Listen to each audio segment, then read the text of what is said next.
I'm frozen in my seat at Conrad's inheritance celebration. Watching him hold up the framed will like it's some holy relic. The signature is wrong. Too smooth. Too rounded. My father's real signature always dipped on the Y in a sharp downward stroke. He wrote like that his entire life, and I knew it better than I knew my own. My throat tightens as the crowd applauds, completely oblivious to the theft happening right in front of them. Conrad smiles at me across the room like he's daring me to react. You don't. Not yet. My hands stay folded in my lap, calm and collected. But inside, my heart is racing like a trapped bird. I notice something else too. A small tear at the edge of the frame. It looks like someone rushed putting it together like they didn't care about details. That carelessness would be Conrad's downfall. Nobody else seems to notice it, but I do. I always notice things. That's who I am. That's who I've always been. Growing up, I was the observant one. The detail person. While Conrad was busy being charming and making people like him, I was watching. Cataloging. Understanding how the world actually worked. That skill, that habit of paying attention was about to save my life. Conrad taps his glass with his fork, the sound cutting through the noise of the expensive restaurant. Everyone turns to look at him. He stands up slowly, savoring the attention like it's oxygen he can't live without. To fresh beginnings, he says. His voice dripping with fake emotion that sounds almost genuine. And to Dad trusting me with everything. He pauses for effect, letting the words settle, then looks directly at me. It's a punch to the chest meant to be. Calculated. Cruel. A couple of guests glance my way with those sympathetic half-smiles, the kind people give you when they think you're the messy younger sibling who couldn't get their life together. The kind that makes you feel small. I hate those smiles with every fiber of my being. My hands curl into fists under the table, hidden by the white tablecloth. I want to scream. I want to stand up and tell everyone the truth right now. But I don't. That's not how I win this. That's not how you win battles. I catch a glimpse of something else too. His new watch. It's gold and expensive looking, probably worth $10,000. But I know that watch intimately. I know it because I bought it for Dad myself, 3 years ago on his 60th birthday. I saved for months to afford it. My father would never have given it to Conrad. Never. Dad always said Conrad wasn't reliable enough for nice things. He said Conrad didn't respect value. As Conrad continues basking in the attention, sitting back down with his chest puffed out like a peacock, I finally narrate the truth to myself. My name is Chloe Martinez. I'm 31 years old, and I'm the daughter who actually cared for Dad in his final months. I'm not here to cause a scene tonight. That's not my style. I'm here to end one. A scene that Conrad started the moment he decided greed was more important than family. More important than honor. More important than respect. But to explain why this night matters so much, why I'm even here at all, why I've spent the last 3 weeks preparing for this exact moment, I have to go back. I have to tell you about the months leading up to this moment. About how I watched my brother slowly reveal his true nature. About how I realized he was planning something terrible and dangerous. About how I prepared for tonight without him knowing, without him suspecting anything. Timeline matters. Every detail matters. Every word matters. Because when you're fighting against a lie, the truth has to be absolutely perfect. Has to be airtight. Has to be undeniable. That's what I've been building. That's what I'm about to unleash in this room full of important people. Dad started forgetting small things first. Then bigger ones. It happened gradually, like watching someone slowly sink into water. He'd forget dates and keys. He couldn't remember which drawer held the spoons in his own kitchen. He'd open the refrigerator and stand there confused about what he was looking for. I noticed because I was paying attention. I was always paying attention to him. I stepped in naturally, handling his appointments, organizing his medications, managing his bills carefully. Felt like the right thing to do. He was my father after all. I loved him deeply. Conrad visited maybe twice that entire month while Dad was declining. And both times, he brought his girlfriend along and a camera. That seemed odd to me even then. Why would he need a camera at Dad's house? Why would he be taking photos of Dad signing things? I remember asking him about it once. He brushed me off with a laugh and said he was just capturing family memories. But his eyes were different when he said it. Calculating. Not like my brother's eyes at all. After they left one evening, Dad held my hand in his and whispered something I'll never forget. "Why does he take pictures of me signing things?" Dad asked, confused and troubled. What things is he photographing? I didn't have an answer for him then, but I figured it out later, much later, and the answer made my blood run cold. Conrad began showing up more often after that day. But he only ever came when Dad was drowsy or medicated. I started keeping track of when he visited. Always the same pattern. Monday afternoons when Dad took his pain medication. Wednesday mornings when Dad was still groggy from sleeping pills. Saturday evenings when Dad was exhausted from the day. Always timing it perfectly for when Dad was at his most vulnerable. When he couldn't think clearly. When he couldn't remember what he'd just said or done. I caught him looking through Dad's mail twice in 1 week. The first time I walked into the study and found him holding an envelope, studying it carefully like he was memorizing something important. The second time he was doing the same thing with a different envelope. When I asked him what he was doing, he brushed me off with a laugh that didn't reach his eyes. "Just helping," he said casually. "You're not the only one who cares about Dad, you know." But his eyes told a different story.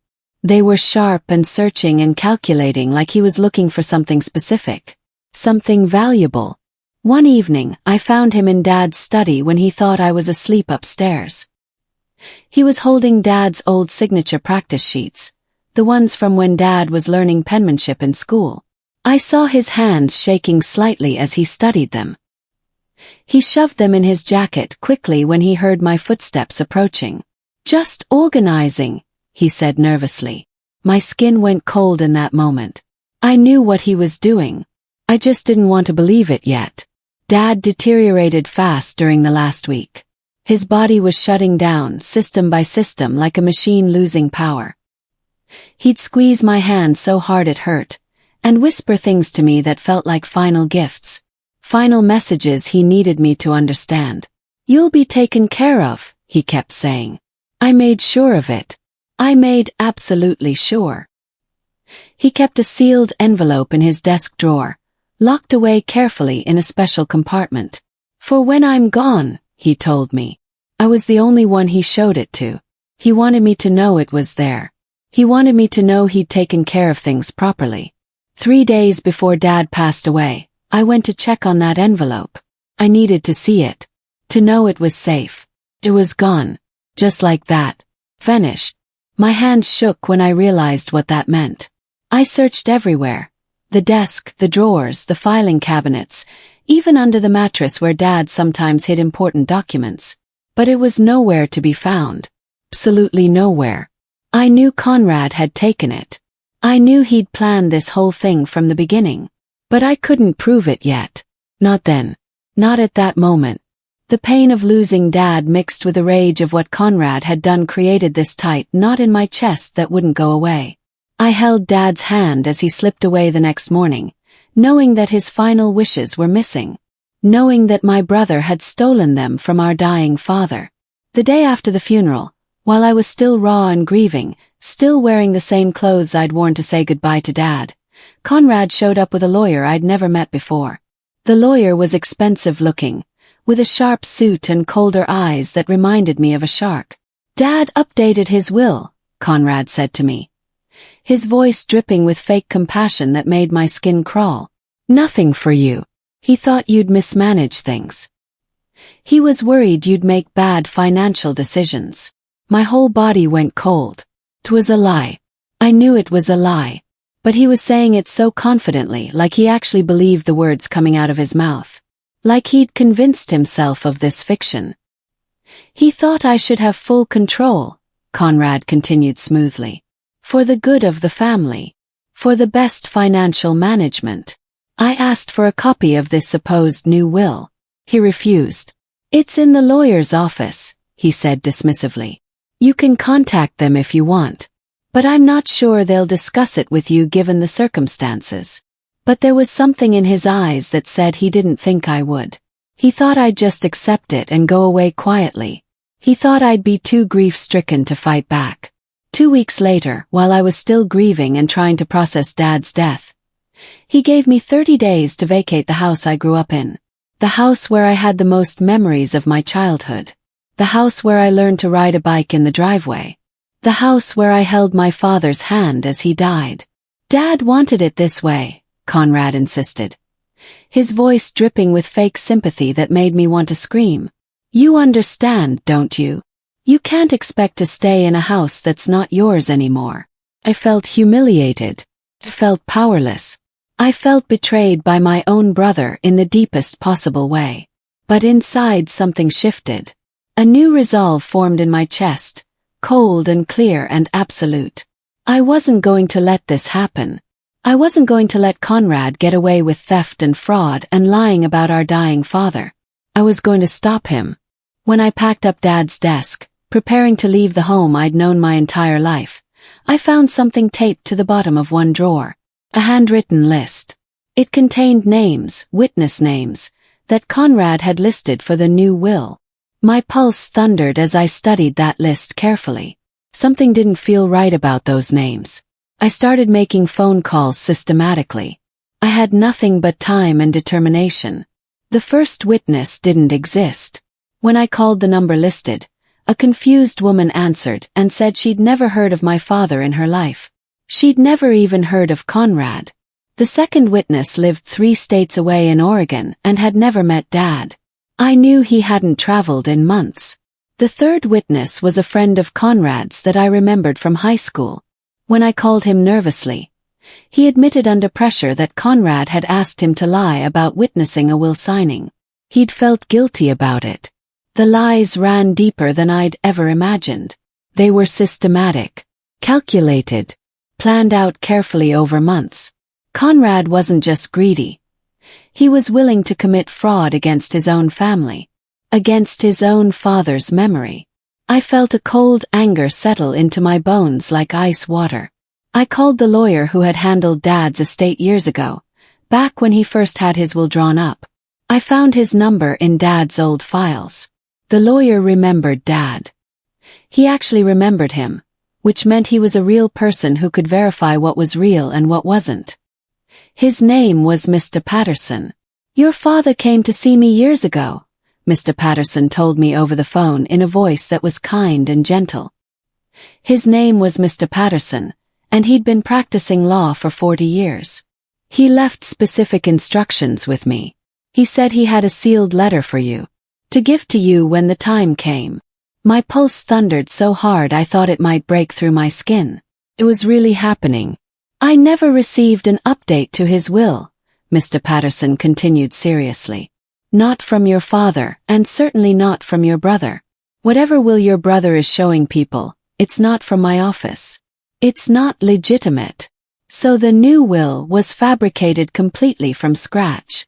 Conrad had invented it, created it, forged signatures and witnesses and everything else from thin air. Have you checked the hiding spot your father used? Mr. Patterson asked me thoughtfully. The one he told me about when we first met. The one he said was extra secure. My hands started shaking badly. What hiding spot? I whispered into the phone. My heart was pounding so fast I could barely breathe. Your father told me he had a special place, Mr. Patterson said. A place where he kept duplicates of everything important. Dad always kept duplicates of important documents. He was careful that way. Organized. Meticulous. I knew this about him from my entire life.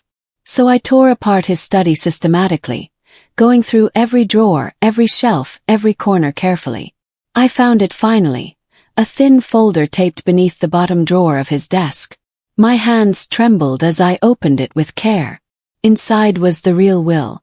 It was dated properly. It was witnessed correctly by actual people. Everything was legally clean and official. All the signatures matched Dad's real handwriting perfectly.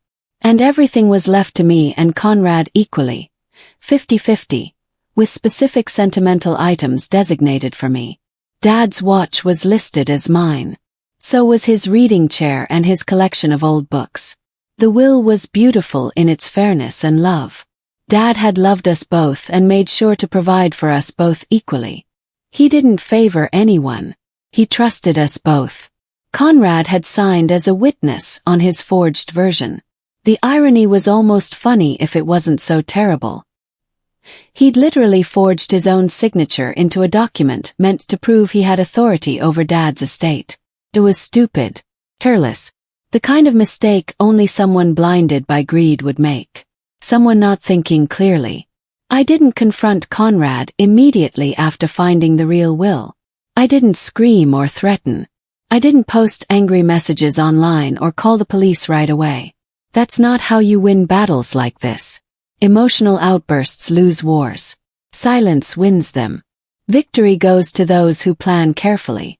I copied all the documents carefully. I made backups on my computer. I made backups on a USB drive. I organized everything into a timeline showing exactly what Conrad had done and when he'd done it. I documented every date, every discrepancy, every lie. I built a case so solid that no judge in the country could deny what had happened. I learned that Conrad was planning something big. An inheritance celebration gala, he was calling it. A fancy party at an expensive restaurant downtown. He was inviting everyone. Business associates, wealthy neighbors, local business owners, important people he'd been trying to impress for years. He was going to announce his new status as a man with inherited wealth and properties. He was going to present the fake will to everyone and show it off. It was perfect. Better than perfect. It was exactly what I needed. I studied the guest list carefully when Conrad accidentally left it at home. Conrad had spent years building a reputation as a successful businessman. He cared more about what other people thought of him than about anything else in the world. Money didn't matter. Family didn't matter. His invite list was filled with people he desperately wanted to impress. Co-workers from his company, wealthy neighbors from the area, local business owners he'd been courting for years. The mayor was invited. The owner of a major construction firm. The president of the Chamber of Commerce. This wasn't just about money for Conrad. It was about reputation. Status. He fed on validation like oxygen. He needed these people to see him as important, successful, as someone worth knowing and respecting. This party was his moment of glory. It was his big announcement to the world that he'd finally made it. That he'd finally won something in life. And he had no idea that I planned to demolish everything he'd spent years building. That was his weakness. His fatal flaw. His need for validation from others. It would be his downfall. I hired a handwriting analyst. Not to attack Conrad emotionally, but to validate what I already knew was true. Her name was Dr. Miriam Tosh, and she'd worked on forensic cases for 30 years. She was respected, professional, trustworthy. She examined both documents carefully with magnifying glasses and special equipment. "This signature is absolutely not your father's," she said with complete certainty after examining both documents closely. "Not even close. This is an obvious forgery." She pulled out detailed charts showing the differences, the pressure variations, the angle of the letters, the flow of the pen, the spacing. It was clear as day to anyone who knew what they were looking for. The forged signature was too perfect, too uniform. Real signatures have natural variations. Real signatures have personality. I filed everything neatly into a thick binder. Hard facts. No drama. No emotion. Just evidence that couldn't be argued with. I also learned something else that was crucial. Conrad had used a fake notary stamp on the forged will.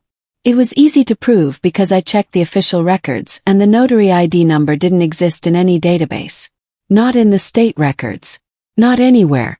Every single thing about Conrad's fraud had a flaw. A mistake. A careless error he'd made. A neighbor named Mrs. Williams slipped me a folder the day before the party. She showed up at my apartment nervously, looking around to make sure nobody saw her coming. Your dad gave this to me to hold on to, she whispered urgently. He told me to keep it safe until someone trustworthy asked for it. He said I'd know who that person was. He said it would be you. Inside the folder were photographs. Time-stamped photographs. They showed my father sitting at his desk, holding up the real will, signing his name with his actual signature. The photos were dated and showed the exact time and date on his wristwatch. They were undeniable proof. Absolute proof. Conrad had no idea these photographs existed. He'd been so focused on his plan that he'd missed this completely. He'd failed to think things through. Mrs. Williams had been a friend of Dad's for 30 years. They'd met in college. Of course Dad would trust her with the real evidence. Of course he would make backup plans. He'd always been that way, careful and thorough and prepared for everything. He'd known something wasn't right. He'd known Conrad was up to something terrible. The night of the party arrived, and I dressed carefully. Not to impress anyone in that room, but to feel confident in myself. I wore a dark blue dress that made me feel strong and capable. I did my makeup carefully. I looked in the mirror and barely recognized myself. I looked ready. I looked like someone who knew exactly what she was doing. Someone with purpose. I walked into the venue calmly, like a ghost returning to a crime scene. The restaurant was beautiful and expensive looking, with white tablecloths and crystal glasses and a string quartet playing classical music in the corner. Conrad almost choked on his drink when he saw me walk through the door.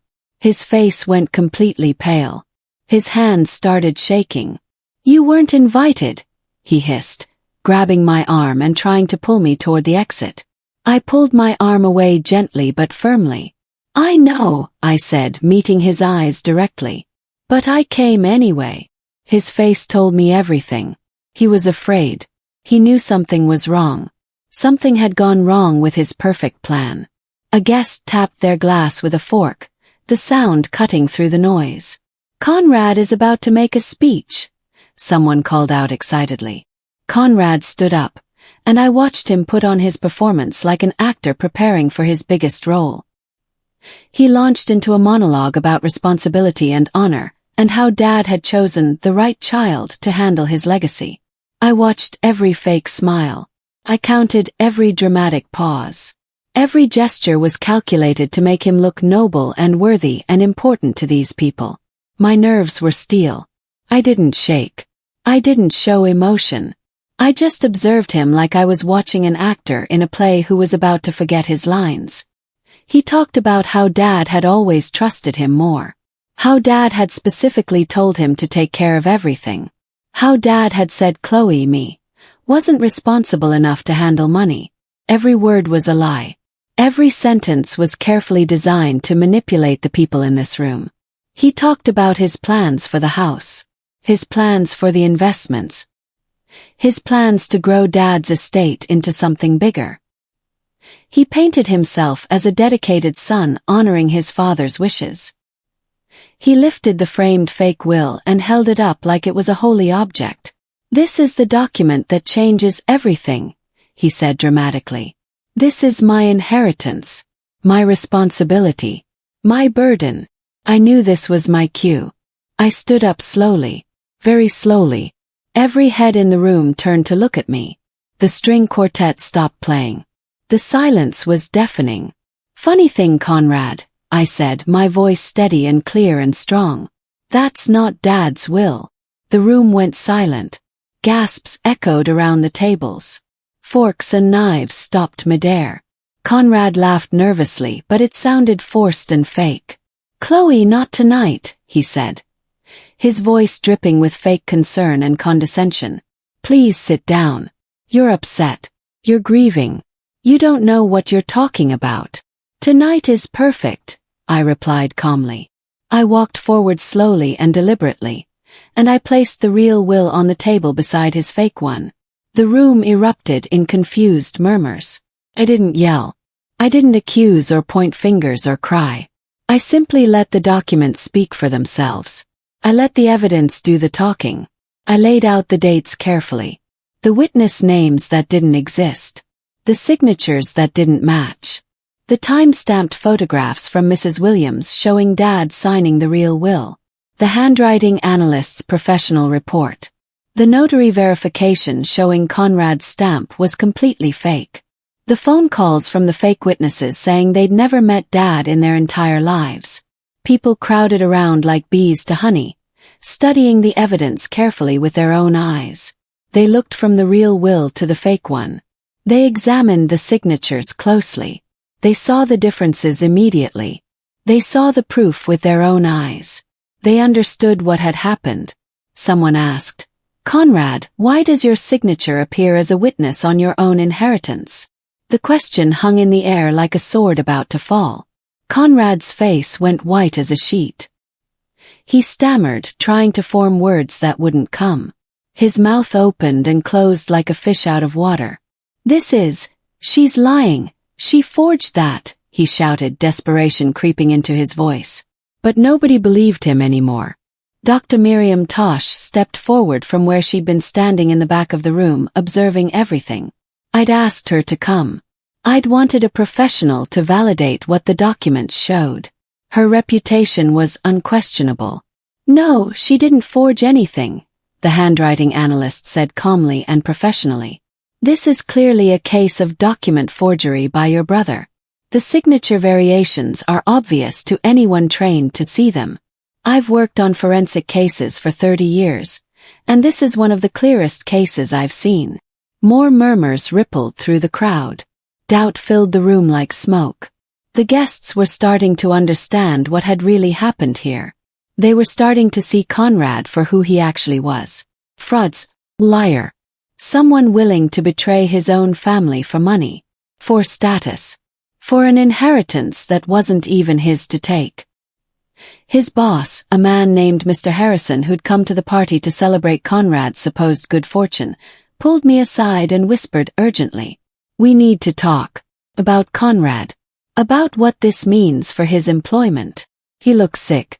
Later, I learned that Conrad had been bragging at work about his solo inheritance for weeks before the party. He'd told his co-workers that Dad had given him everything and cut me out completely. He'd painted himself as the golden son. They'd believed him because he was so confident. Now they realized he might have committed fraud to make that story true. His boss's face had turned to stone. "This could be a legal issue," Mr. Harrison said grimly. "This could be a very serious legal issue. We're going to have to investigate his background." Conrad overheard this conversation, and his face went completely pale. All the color drained out of his cheeks. Someone at the party suggested calling the police immediately. Another person mentioned that they had a friend who was a lawyer and offered to call him right now. The mood shifted rapidly from celebration to crisis, from joy to horror. Conrad had been so focused on his big moment of glory that he hadn't considered what would happen when the truth came out in front of all these witnesses. In front of people who mattered to him. Later that evening, Conrad found me alone outside on the restaurant's terrace overlooking the city. He was desperate, his perfect mask completely shattered. His hands were shaking. His voice was shaking. "Just walk away," he pleaded with me desperately. "We can split it quietly. Nobody needs to know what really happened here. We can settle this between ourselves. We're still family." I looked him dead in the eyes. His desperation didn't move me at all. My heart was hard as stone. "The real will already splits everything equally," I said coldly. 50-50. You just couldn't stand sharing with me. You needed to feel like you'd won.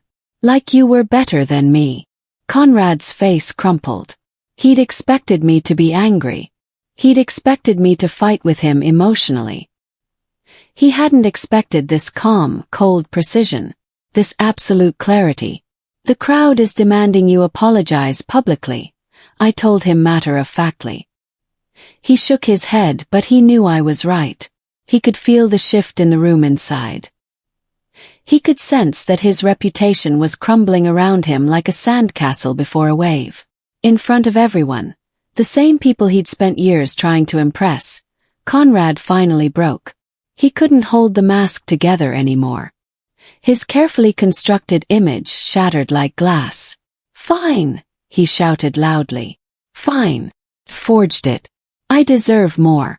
She didn't do anything. She just sat around taking care of him while I worked hard." The room erupted in disgust. People couldn't believe what they were hearing. The successful businessman they'd come to celebrate was nothing but a fraudster and a liar.